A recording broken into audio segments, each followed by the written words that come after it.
الله يبسط الرزق لمن يشاء ويقدر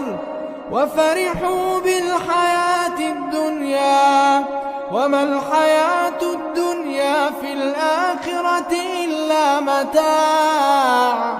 ويقول الذين كفروا لولا أنزل عليه آية